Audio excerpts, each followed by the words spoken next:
Welcome to Whispers Beyond, where horror, philosophy, and the unknown intertwine. New full-length stories. Every Friday, your requested nightmares. Every Wednesday, bite-sized horrors. Every Monday. And in the spaces between, whispers of poetry and philosophy, glimpses into the abyss. Like, subscribe, and listen closely. The house that whistles at 3:03 a.m. I moved into the house on a rainy afternoon, the kind of rain that doesn't fall in sheets but in a steady, rhythmic drizzle, soft enough to lull you into a sense of calm. The woods surrounding the property blurred under the grey sky, their branches bowing under the weight of the mist. The house was older than I remembered, but it had character. A sagging roof, peeling paint, windows that didn't quite shut all the way. To me, it wasn't disrepair, it was charm, it was solitude. After the chaos of the city, I needed somewhere to breathe, somewhere to reset. Unpacking was uneventful, save for the occasional groan of the house settling. The realtor had warned me about that. "Old beams," she'd said with a shrug, as if that explained everything. I told myself it did. By evening, the rain had stopped, leaving the world damp and quiet. Too quiet. The kind of quiet where you notice the things you've never noticed before, like the faint hum of your own breath, the tick of your heartbeat, the way the floor creaks underfoot, no matter how lightly you step. I made a quick dinner and settled on the couch, watching the shadows stretch long and jagged across the walls as the sun dipped below the trees. It was peaceful, almost hypnotic. I told myself I'd made the right choice. The quiet was good for me. But as the hours crept on, that stillness grew heavier, pressing against me like a weight. The wind barely moved the branches outside. The house, too, seemed to hold its breath, its groans and creaks fading into silence. That night, as I lay in bed, I heard it for the first time. A faint creak, then another, slow, deliberate, as if someone or something was pacing above me. I froze listening, my heart thudding in my chest. It was probably just the house. That's what old houses do. They groan, they shift. I repeated the thought like a mantra, willing myself to believe it. But the sound didn't stop. It didn't follow the random cadence of settling wood. It was measured, rhythmic, one step, then another, right above my bed. I stared at the ceiling, gripping the blanket so tightly my knuckles ached. The sound continued for what felt like hours, though it could have been minutes. My pulse roared in my ears, drowning out everything except those footsteps. Eventually, they stopped. I told myself it was nothing, an animal maybe, or my mind playing tricks on me. I forced myself to sleep, but the sound stayed with me, echoing in the corners of my mind. The next morning, as I stood in the attic, I found nothing. No signs of an animal. No disturbances in the dust that blanketed the floorboards. Nothing at all. But when I looked closer, I saw something I'd missed at first. Small, faint indentations in the dust. Footprints. They led nowhere. They just stopped. I spent the rest of that day trying to rationalize what I'd seen in the attic. They weren't really footprints. The dust had just settled weirdly. Or maybe it had been there before I moved in, and I'd missed it. People see patterns in randomness all the time. It's human nature. That's all it was. I clung to that thought. As night fell, the unease crept back in. The quiet wasn't peaceful anymore. It was oppressive. Every little sound felt amplified. The groan of the floorboards, the whisper of wind against the windows, even the ticking of my old wall clock. I tried to distract myself with music, but it only made the silence seem deeper when I turned it off. I went to bed early, hoping sleep would take me before my thoughts could spiral. It didn't. I lay there for hours, staring at the ceiling, counting the faint pops and creaks of the house. For a while, it seemed like nothing would happen. Then, just as my eyelids began to grow heavy, I heard it. Creak. My eyes snapped open. Creak. The sound came again. Slow, deliberate, heavy. It was the same as the night before, footsteps in the attic. This time, I knew I wasn't imagining it. My breath hitched and my body froze. I wanted to move, to grab something, anything, but fear pinned me to the bed. Creak. The sound moved across the ceiling, directly above me. It wasn't random, like the shifting of the house. It was rhythmic, purposeful, like someone pacing back and forth. Back and forth. I thought about the footprints in the attic, how they had stopped in the middle of the floor. My mind raced. Was someone up there? How would they even get in? The hatch had been closed earlier. I would have noticed if it wasn't, wouldn't I? The footsteps stopped suddenly. I waited, straining to hear. My heart thudded against my ribs, each beat echoing in the stillness. For a moment, there was nothing. Then, the sound came again. Closer this time, as if the person had shifted their weight, or as if they were listening. I couldn't stay in bed. I had to know. Slowly, I pushed the blankets aside and slid my feet to the floor. My breath came in shallow gasps, and my legs felt weak, but I forced myself to stand. The flashlight was in the kitchen. I crept down the hall, wincing at every creak of the floor beneath me. The house felt too big, the shadows too deep. I found the flashlight on the counter and clicked it on. The beam wavered in my trembling hand. I stared at the attic hatch, half expecting it to burst open. The handle was right there within arm's reach, but I hesitated. My chest tightened. I didn't want to open it. I didn't want to know what was up there, but I had to. I reached up, my fingers brushing the cold metal latch. With a deep breath, I pulled. The ladder slid down with a groan, and the smell of dust and wood wafted into the hallway. I aimed the flashlight into the attic. The beam cut through the dark, illuminating the dusty floorboards and exposed beams. It was empty. Nothing moved. No sounds, no shadows, nothing. I climbed the ladder cautiously, the rungs cold against my hands. The flashlight trembled as I scanned the room. My breath fogged in the chill of the attic, and I noticed the faint marks again, the same footprints. They hadn't changed. They still led nowhere.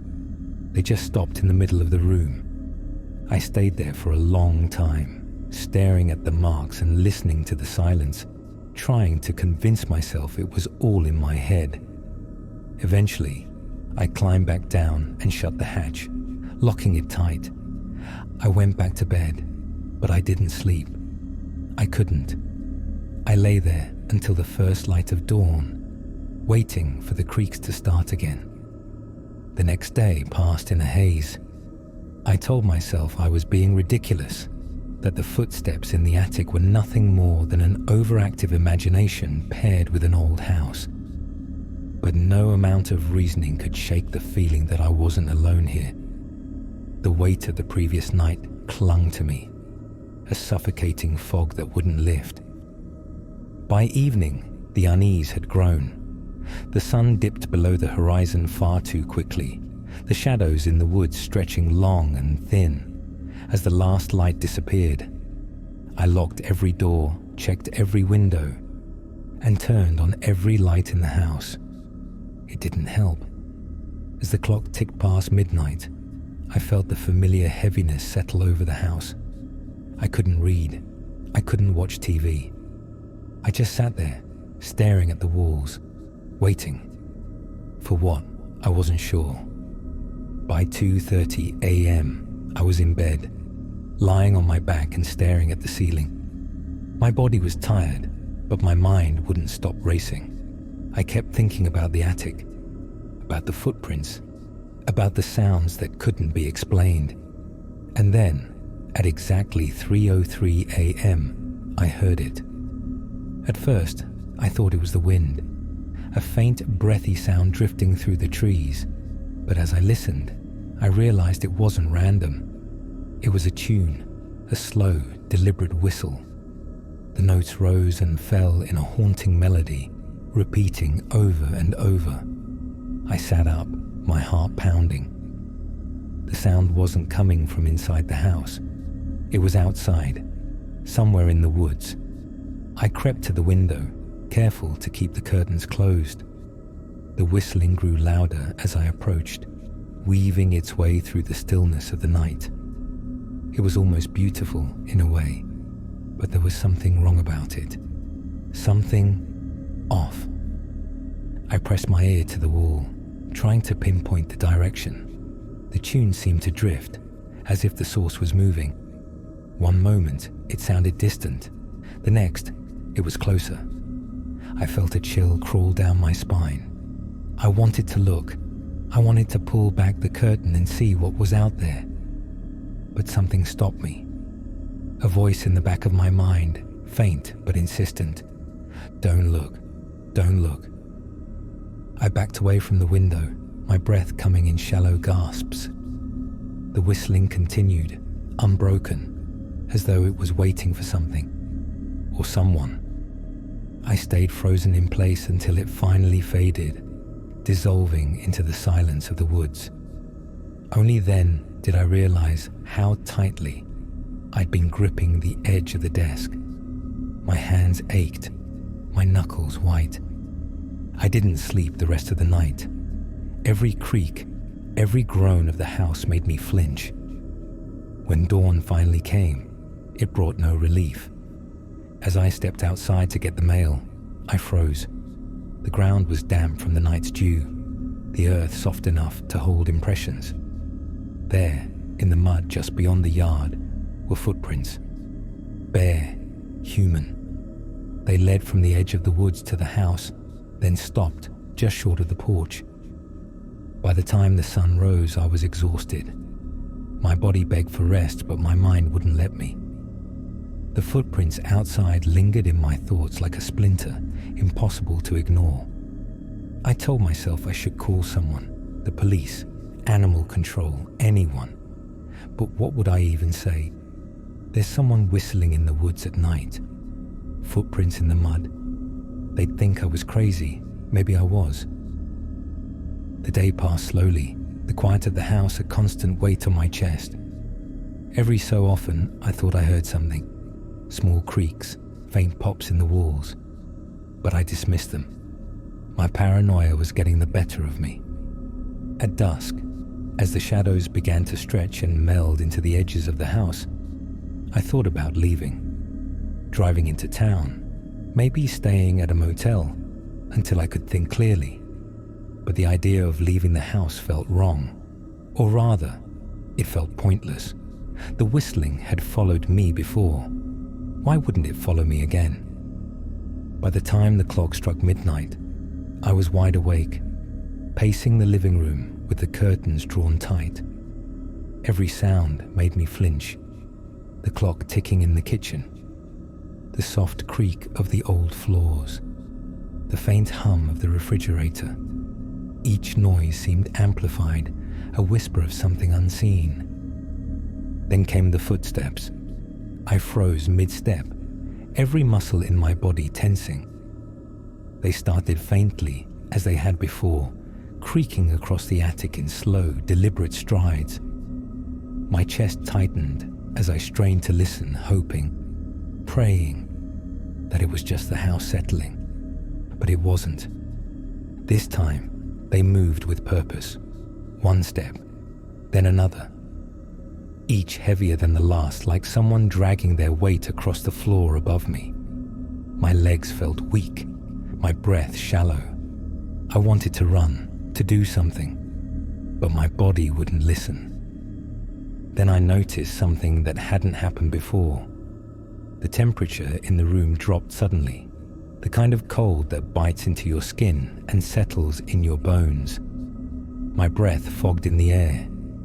The faint ticking of the clock seemed slower, almost distorted, like time itself was hesitating. The footsteps stopped directly above me. I stared at the ceiling, my heart pounding in my ears. The silence that followed was worse than the sound. It was suffocating, as though the house was holding its breath along with me. And then I heard it. A faint hum. Soft at first, almost imperceptible, but unmistakable. It wasn't quite a tune, not yet. Just a fragment of something larger. My stomach turned as I realized it was the same pitch as the whistling I'd heard outside the night before. I wanted to scream, to run, but my legs felt nailed to the floor. Slowly, the hum grew louder, warbling slightly, as if it were being whistled just out of tune. The sound didn't come from above me. It came from all around, seeping through the walls like smoke. I stumbled backward, bumping into the edge of the couch. The motion jolted me, breaking whatever trance I was in.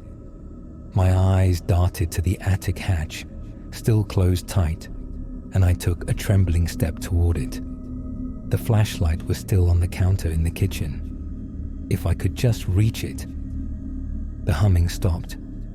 I froze again, my hand halfway to the flashlight.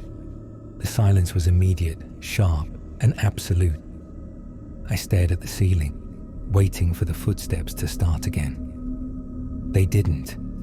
Instead, the whistling began. Soft at first, almost gentle, as if someone were testing their tune. It drifted through the house, weaving around me, rising and falling in that same eerie melody. My hands trembled as I clutched the edge of the counter, my breath coming in short gasps. It wasn't coming from the attic this time. It was closer, inside. It took every ounce of courage I had to step toward the window. I kept the curtains closed, remembering the warning I'd given myself the night before. My fingers itched to pull them back, to look, but something deep inside screamed at me to stop. Instead, I pressed my ear to the wall.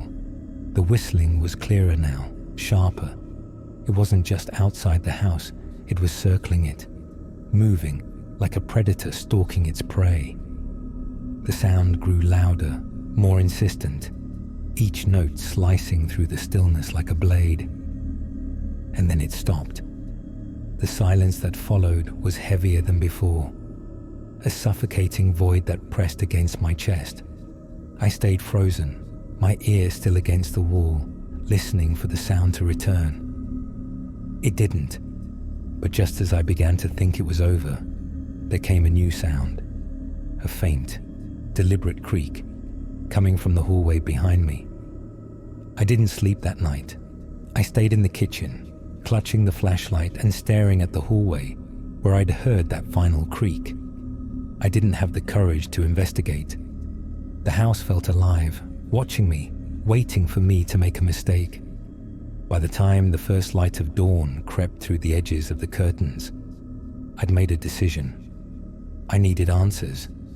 I couldn't keep pretending this was all in my head. There was only one person nearby who might know something. The old man who lived just down the road. I hesitated at his gate, the iron rusted and bent like it hadn't been opened in years. His house sat back from the road, surrounded by overgrown weeds and a few stubborn patches of dead grass. The windows were dark, the curtains drawn. It felt abandoned, but I knew better. I'd seen him before, shuffling to the mailbox or sitting on his porch, staring at the woods like they held a secret only he understood. I knocked on the door, the sound echoing faintly in the quiet morning air. For a long moment, there was no answer. I knocked again, harder this time, and I heard movement inside. Slow, deliberate steps shuffling toward the door. When it opened, He barely looked at me. His face was lined and tired, his eyes sunken and bloodshot. He didn't speak, just stared at me like he'd been expecting me. I live down the road, I began, my voice cracking. I was wondering if I could ask you something about the house. His eyes narrowed, and he stepped forward slightly, blocking the view into his home. You shouldn't have come here. The words were flat, matter of fact, as though I'd broken an unspoken rule. I didn't know who else to talk to, I said quickly. I've been hearing things, footsteps, whistling. I just need to know if you've heard it too. His expression didn't change, but he glanced past me toward the road. You've already heard it then. It wasn't a question. I nodded, my throat tight. What is it? Do you know what's happening? For the first time, I saw something flicker in his eyes. Not fear exactly, but something close to it. Resignation, maybe. He leaned closer, lowering his voice. Keep your blinds closed at night, he said. Don't look into the woods, and whatever you do, don't let it in. I blinked, taken aback. Don't let what in? What's out there? He didn't answer. Instead, he stepped back, gripping the edge of the door. It doesn't matter what you call it. It's already seen you, already marked you. You can't stop it now. Stop what? I asked, my voice rising. Please, I need to know. He shook his head, his hand tightening on the door. You shouldn't have moved into that house. No one stays there. Not for long. Before I could press him further, he shut the door. I stood there stunned, my heart pounding. The morning sun felt colder somehow, the air heavier. His words repeated in my mind, each one a fresh weight pressing down on me. It's already seen you. I walked back to the house slowly, feeling the eyes of the woods on my back. The old man hadn't given me any real answers, but his warning clung to me like a second skin. When I reached the house, I went to the living room and pulled the curtains tighter, making sure no light could seep through. My chest felt hollow, my stomach twisting with dread. I didn't know what was happening, but deep down, I knew one thing for certain. It wasn't over. By that afternoon, the walls of the house felt like they were closing in on me. The old man's warning played on repeat in my head, his words carving deep grooves of fear I couldn't smooth out. I couldn't stay here another night. Not after what had happened, not after what he said. I packed a bag with essentials, a change of clothes, my laptop, the flashlight. Part of me felt foolish, like I was giving in to paranoia. But a larger part of me, the part that couldn't forget the whistling and the footsteps, screamed that leaving was the only option. The nearest motel was 10 miles away, a squat, forgettable building tucked off the main highway. The kind of place where the neon vacancy sign buzzed faintly and the smell of mildew clung to the air. It wasn't much, but it was safe, or so I thought. The clerk barely looked up as I checked in, handing me a room key with a number etched into the plastic. Room 14. I didn't ask for anything more than a quiet night. The room was basic. A bed, a small desk, a TV bolted to the wall. The curtains were heavy, thick enough to block out the dim orange glow of the parking lot lights. I sat on the edge of the bed, gripping my phone tightly, trying to convince myself that I was safe here, that the thing, whatever it was, couldn't follow me.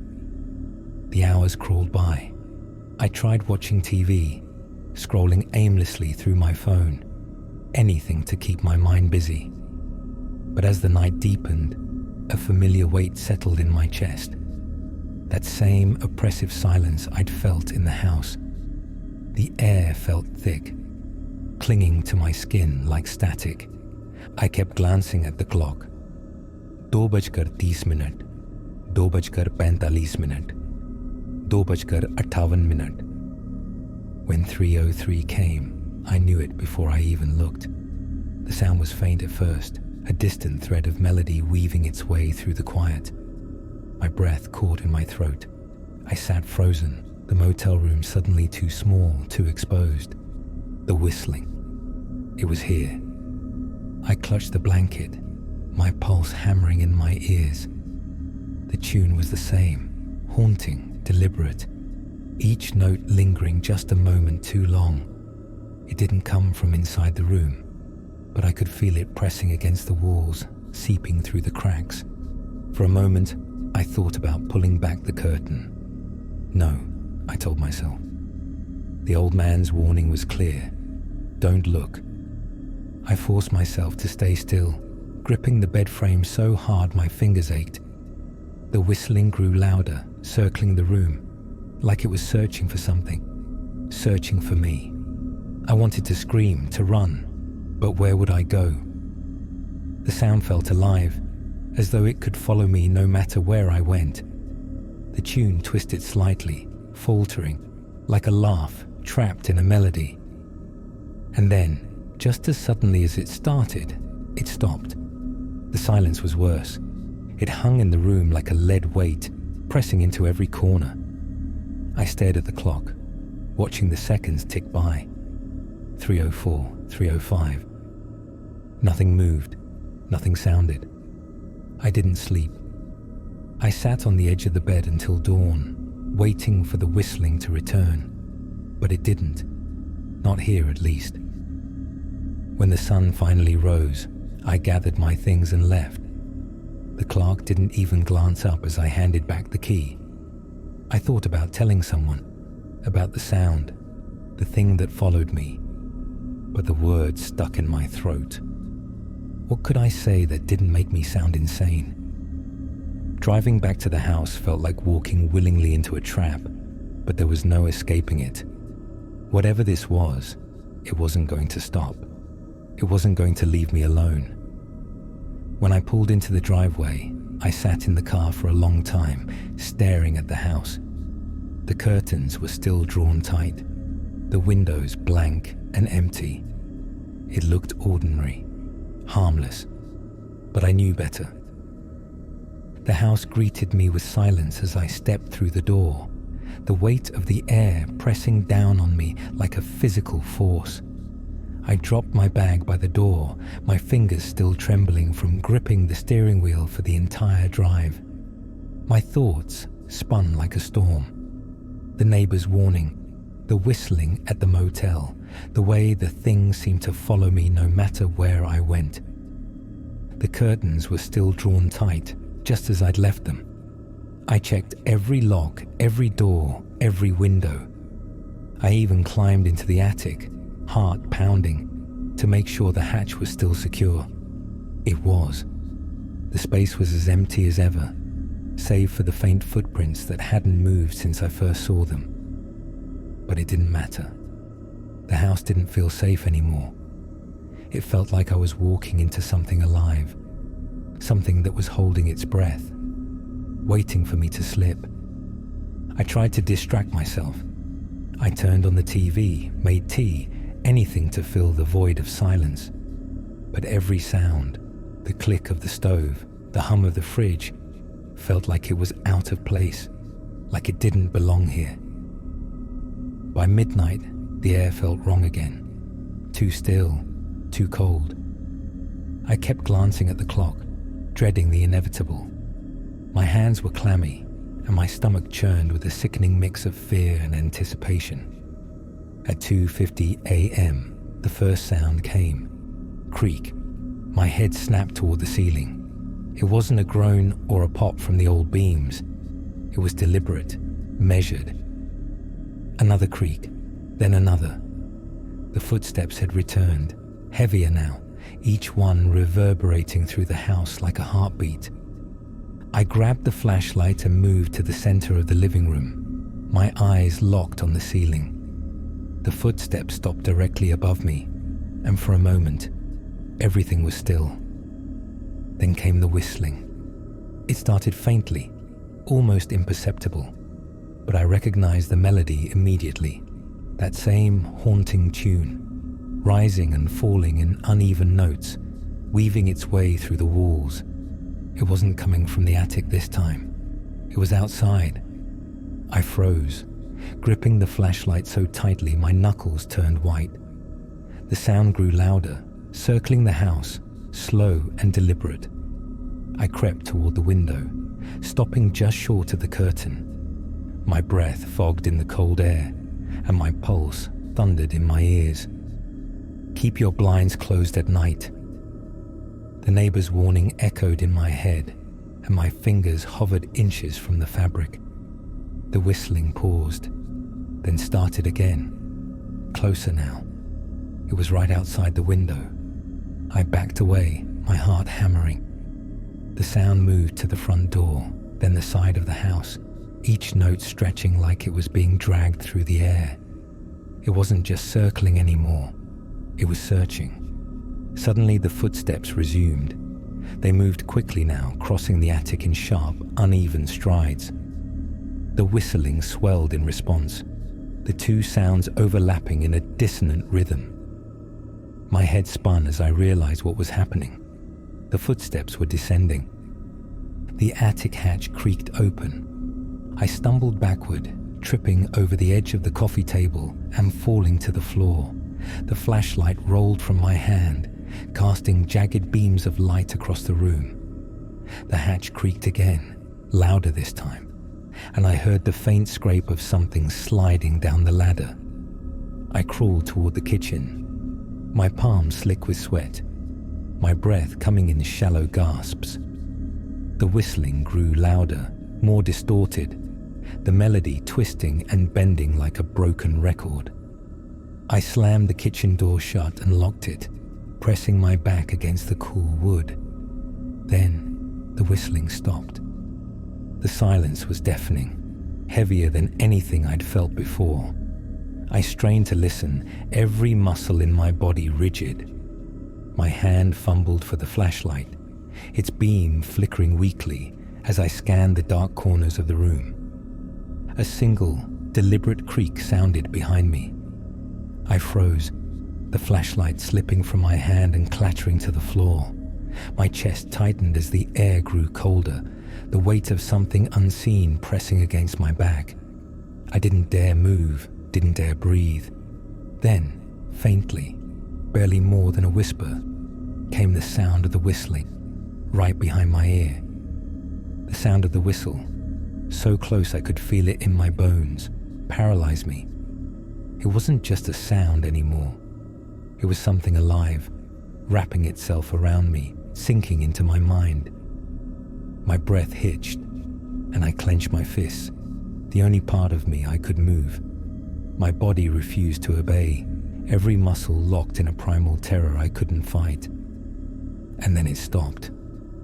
The silence that followed wasn't a relief. It was worse. It was waiting. Slowly, I turned my head, my movement stiff and jerky. The kitchen felt darker somehow, as though the shadows had deepened, swallowing the weak glow of the flashlight on the floor. My eyes darted to the corners of the room, searching for something I couldn't name. And then I saw it. At first, it was just a shape, a faint outline in the far corner, where the light didn't quite reach. My eyes struggled to focus, the edges of the thing seeming to blur and ripple, like heat rising off asphalt. It was tall, unnaturally so, its head almost brushing the ceiling. The figure didn't move, didn't even seem to breathe. It just stood there, its presence pressing against me like a physical weight. The whistling began again, faint and distorted, but the figure didn't move. It didn't need to. The sound came from everywhere and nowhere all at once, wrapping around me in a suffocating grip. I tried to speak, to scream, but my voice wouldn't come. My lips trembled. The words stuck somewhere deep in my throat. My hand groped blindly for the flashlight, my fingers brushing the cold metal. I grabbed it and swung the beam toward the corner. There was nothing there. The corner was empty, the shadows undisturbed, but the air still felt heavy, the lingering impression of something that should not exist. The whistling grew louder, snapping me out of my stupor. It wasn't in the corner anymore. It was behind me. Without thinking, I spun around, the flashlight beam jerking wildly across the room. That's when I saw it again. It was closer this time, standing in the doorway to the living room. Its shape was clearer now, though it still didn't make sense. It wasn't just tall. It was wrong. The proportions of its limbs, the way it seemed to stretch and bend where it shouldn't. My mind rebelled against it, trying and failing to comprehend what I was seeing. The figure didn't move, but I felt it watching me. I couldn't see its face, if it even had one, but I knew it was looking, waiting. The whistling stopped again, and for one terrible moment, the room was deathly silent. Then it stepped forward. The sound wasn't a creak this time. It was something heavier, wetter, like flesh dragging against wood. My stomach lurched, and I stumbled backward, slamming into the counter. The figure didn't rush, didn't lunge. It moved slowly, deliberately, closing the distance between us with agonizing patience. I did the only thing I could think of. I turned and ran. The kitchen door swung open with a crash. As I bolted into the hallway, my flashlight bouncing wildly. I didn't look back. I couldn't. My feet pounded against the floor, the air tearing from my lungs in ragged gasps. The house felt endless, the hallway stretching longer with every step. The whistling started again, louder this time, filling the air with its warped melody. It chased me, nipping at my heels, twisting and bending, until it sounded more like laughter than a tune. I reached the front door and yanked it open, my hands shaking so badly I nearly dropped the flashlight. The cold night air hit me like a slap, and I stumbled outside, collapsing onto the damp grass. For a moment, I thought I was safe. The whistling had stopped. The house loomed behind me, its windows dark and silent. My breath came in shallow gasps, my body trembling with adrenaline. Then I heard it, the soft crunch of footsteps in the grass. I turned my head slowly, my heart pounding in my ears. The figure stood at the edge of the yard, just beyond the reach of the porch light. It didn't move, but I could feel its gaze locked on me. The whistling began again, slow and deliberate, echoing through the still night. I scrambled to my feet and ran. I ran until my legs burned, the cold air slicing into my lungs. The forest swallowed me whole, the darkness so thick I could barely see the path beneath my feet. Branches clawed at my arms and face, and the wet earth sucked at my shoes, threatening to pull me down with every step. But I didn't stop. Behind me, the whistling followed. It was faint at first, weaving its way through the trees like a predator stalking its prey. But as I ran, it grew louder, closer, until it felt like it was coming from every direction at once. The melody twisted and warped, the notes bending unnaturally, almost mocking me. I stumbled over a root, hitting the ground hard. My flashlight tumbled from my hand, the beam flickering as it rolled away. I scrambled to grab it, my fingers brushing the cold metal just as the whistling stopped. The silence was sudden and absolute, pressing against my ears like a vacuum. My breath came in ragged gasps, the sound deafening in the stillness. Slowly, I lifted the flashlight, the beam cutting through the dark. The trees loomed around me, their gnarled branches stretching toward the sky like skeletal hands. For a moment, nothing moved, nothing sounded, but the air felt heavier now, thick with something unseen. Then, from the corner of my vision, I saw it. The figure was standing between the trees, its silhouette barely visible against the shadows. It didn't move, didn't make a sound, but its presence filled the air with a crushing weight. I felt my chest tighten, my pulse hammering in my ears. The flashlight trembled in my hand as I swung the beam toward it. The light hit the figure and passed through it. It wasn't solid. Its form wavered like smoke, its edges blurring and shifting as if it didn't fully exist in this world. But it was there, watching me. And then the whistling started again. The sound hit me like a physical blow, reverberating through the trees, through my skull, through my very bones.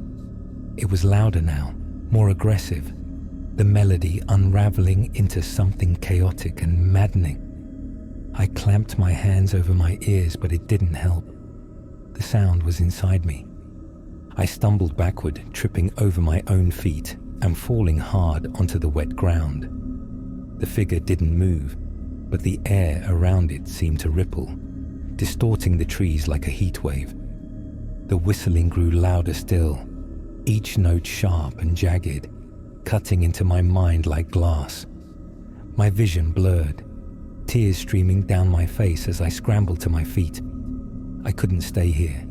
I couldn't fight this thing. The only option was to run. I turned and bolted, not caring where I was going, as long as it was away. The whistling chased me, its melody twisting and bending, echoing through the trees like a terrible symphony. My legs felt like lead, my lungs burning with every ragged breath, but I didn't stop. Finally, I broke through the tree line, stumbling into an open field. The house stood in the distance, its dark silhouette framed against the faint light of the moon. I hesitated, my body trembling with exhaustion. Going back felt like walking into a trap, but there was nowhere else to go. Behind me, the whistling stopped. I froze, my breath catching in my throat. Slowly, I turned, the flashlight's beams slicing through the night. The figure stood at the edge of the forest, just beyond the first line of trees. It didn't move. It didn't need to. The weight of its presence was enough to pin me in place, my legs refusing to obey. The whistling started again, softer this time, almost a whisper. The melody was slow, deliberate, each note hanging in the air like a warning. Then the figure took a step forward. I turned and ran for the house. The house loomed ahead, its dark silhouette framed against the faint glow of the moon. My lungs burned, my legs trembling with every step as I staggered toward the porch. The flashlight's beam flickered weakly, sputtering like it might die at any moment. I couldn't let it die. It was the only thing keeping the shadows at bay. Behind me, the whistling followed. It wasn't frantic or rushed. It was slow, deliberate, each note calculated and cruel. I didn't dare look back. I didn't need to. I could feel the weight of the figure's gaze pressing against my back, pulling at me like gravity. The porch steps groaned under my weight as I stumbled up to the door. My hands shook so badly, it took 3 tries to get the key into the lock. The whistling grew louder, more insistent, wrapping itself around me like a noose. I threw the door open and slammed it shut behind me, fumbling with the locks. My chest heaved as I pressed my back against the wood, the cold seeping through my shirt. For a moment, everything was still. The whistling had stopped. I stayed frozen, listening to the silence. The house felt different now, heavier, darker. The air was thick, each breath a struggle. I knew I wasn't safe. The thing hadn't gone. It was still out there. Or worse, it was already inside. I crept through the house, gripping the flashlight like a lifeline. The curtains were still drawn tight, the windows locked. but the quiet was too deep, too perfect, as though the house itself were holding its breath. Every shadow seemed alive, shifting at the edges of my vision. In the living room, the attic hatch was open. The ladder hung down like a beckoning finger, its wooden rungs gleaming faintly in the flashlight's glow. My stomach churned, and I took a step back, the beam shaking as I swept it across the room. The footprints were there again, clearer now, trailing across the dust-covered floorboards. They led from the hatch to the center of the room, and then stopped, just like before. The flashlight flickered, its beam dimming. I hit it against my palm, my breath catching as the light steadied. But the relief was short-lived. A single creak echoed through the house. It wasn't coming from the attic this time. It was coming from behind me. I turned slowly, the flashlight trembling in my hand. The hallway stretched long and dark, its shadows shifting like something alive. My heart pounded in my chest, every instinct screaming at me to run, but my legs wouldn't move. The whistling started again. It was soft at first, almost a whisper, but it grew louder with every note. The melody twisted and bent, each note sharper than the last, cutting through the air like a knife. It wasn't coming from outside anymore. It was here, in the house. The shadows at the end of the hallway deepened, coalescing into something solid. The figure emerged slowly, its form flickering like a flame, as though it was struggling to exist in this world. It stood still for a moment, its head tilted slightly, watching me. Then it moved. The whistling swelled, a terrible cacophony that drowned out my thoughts. The figure didn't rush. It didn't need to. Every step it took filled the house with a suffocating pressure, the walls seeming to close in around me. I stumbled backward, nearly dropping the flashlight.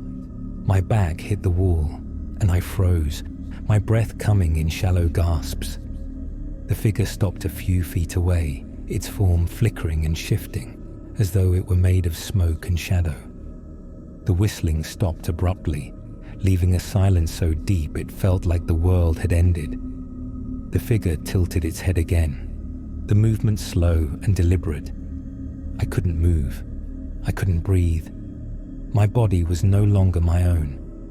And then, without a sound, it reached for me. I couldn't move.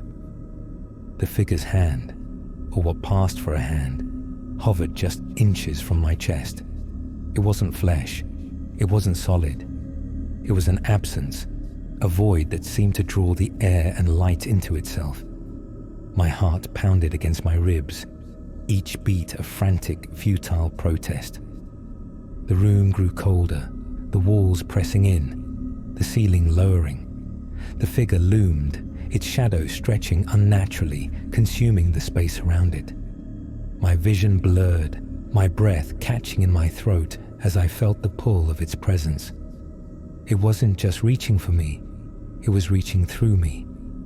The whistling returned, but this time it was inside my head. The melody coiled around my thoughts, fracturing them, turning them into static. I clutched my temples, trying to block it out, but there was no escape. The sound wasn't coming from outside anymore. It was part of me. No, I choked out, my voice cracking. It wasn't defiance, it was desperation. I swung the flashlight wildly, the beam slicing through the figure's form. For a moment, it seemed to waver, its edges rippling like smoke caught in a gust of wind. I seized the moment, lunging past it toward the front door. My body felt heavy, my limbs sluggish, like I was running through water. The whistling grew louder, sharper, the melody breaking into jagged, discordant notes that tore at my sanity. The door was just ahead. My trembling hand reached for the lock, fumbling with the bolt. Behind me, I felt the air shift, the cold deepening. The whistling stopped again. And then came the sound of footsteps. They weren't slow this time. They were rapid, frantic, pounding against the floor as the thing gave chase.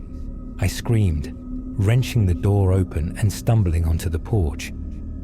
The cold night air hit me like a slap, but I didn't stop. I ran. The yard blurred past me, the dark silhouettes of the trees growing closer. I didn't have a plan, didn't know where I was going. I just knew I had to get away. The whistling started again, louder than ever, the melody twisting into something monstrous. It filled the air, drowning out everything else, resonating in my chest like a second heartbeat. I could feel it pulling at me, dragging me back toward the house. I reached the tree line, my lungs burning, my legs threatening to give out. The woods were a wall of darkness, the shadows between the trees impossibly deep. But the house, I couldn't go back to the house. The whistling was all around me now, an inescapable storm of sound. My vision swam, my thoughts unraveling into fragments. I fell to my knees, clutching my head, trying to shut it out. And then I saw it. The figure stood at the edge of the yard, its form barely visible against the shadows. But I could feel it watching me, its presence pressing down on me like a weight. It didn't move, didn't make a sound. The whistling wasn't coming from it anymore. It was coming from me. My hands flew to my mouth, but it was too late. The sound spilled from my lips, the melody perfect and terrible, each note twisting like a blade. I tried to stop, to close my mouth, but my body wasn't mine anymore. The figure began to move, gliding toward me with a terrible grace. The whistling grew louder, the notes shattering into chaos, tearing through my mind like broken glass. My vision darkened, the edges of the world fraying like an old photograph. I couldn't fight it. I couldn't run. The thing had me now, its presence consuming everything I was. My last thought, before the darkness claimed me, was of the neighbor's warning. Don't let it in. To make it explicitly clear that the epilogue is told from the perspective of a new tenant, I'll add distinct details about them discovering the journal, their initial skepticism, and a reflection on the previous tenant's fate. This will distinguish the epilogue narrator from the protagonist of the main story. Epilogue. The first night in the house was uneasy. I wasn't sure why. The realtor had called it quaint, though the peeling paint and sagging roof suggested otherwise. Still, it was what I needed. Cheap, secluded, and far from the chaos I'd left behind. The locals in town had been less enthusiastic. When I told the cashier at the gas station I'd moved into the old house at the edge of the woods, her smile faltered. She didn't say anything, just handed me my change a little too quickly and avoided eye contact. I figured it was small-town superstition. Every old house has its ghost stories, right? It wasn't until I found the journal that I started to wonder if they were onto something. I was unpacking in the kitchen when I saw it, tucked in the back of a drawer. Its leather cover was cracked and dark, the edges worn from years of use. At first, I thought it was just an old notebook. Then I opened it. The first line sent a chill down my spine. If you're reading this, it means the house has already chosen you. I almost laughed. Almost. But as I read further, the humor drained from me. The writer spoke of strange sounds. Footsteps in the attic, whispers in the walls, and most disturbingly, a whistling that started faintly in the woods and grew louder with each passing night. They described how it seemed to come closer, circling the house until it was inside. The entries became more desperate as they went on, the handwriting growing messier, the tone frantic. Phrases like "it watches" and "don't let it in" appeared over and over. The final entry stopped me cold. It's inside now. I hear it in the attic. If you're reading this, don't. The sentence ended abruptly, the pen dragging off the page in a jagged line.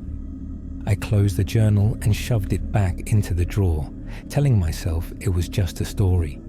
A prank, maybe, left behind to scare the next tenant. But the edges of my mind buzzed with unease.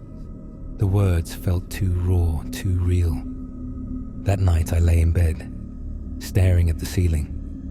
I couldn't stop thinking about the journal, about the footsteps, about the whistling.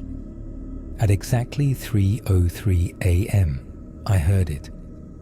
At first, it was faint, a soft melodic sound drifting through the trees. It almost sounded beautiful, but there was something off about it. The notes lingered too long, the pauses too deliberate. My breath caught in my throat as I realized it wasn't the wind, it was whistling. I stayed frozen in bed, my heart hammering. I wanted to look out the window, but the journal's warning screamed in my head. Don't let it in. I didn't sleep that night. The next day, I tried to convince myself it was all in my head. Old houses make noise. The wind plays tricks. The journal was just a story. But last night, it happened again. The whistling started at 3:03 a.m., louder this time. I heard footsteps in the attic, slow and deliberate, pacing back and forth. I told myself to leave, to pack my things and get out of the house. But I didn't. Something stopped me. Maybe it was the thought that it would follow me, like the journal had suggested. Or maybe it was something else. Tonight, I can't ignore it anymore. The whistling is louder than ever, not just outside but inside the walls. The footsteps are descending. I'm writing this at the kitchen table, the journal open beside me. My hands are trembling, the pen slipping in my sweaty grip. The air feels heavy, like it's pressing down on me, suffocating me. The footsteps have stopped now. They're just outside the door. If you find this journal, please don't stay in the house. Don't listen to the whistling. And whatever you do, don't... The writing ends abruptly, the final word scratched into the paper as though the pen had been torn from the writer's hand. The house sits empty again. The windows are dark, the curtains drawn. But if you stand close enough, in the dead of night, you might hear it. The faint sound of footsteps in the attic. And somewhere, out in the woods, the haunting melody of a whistle.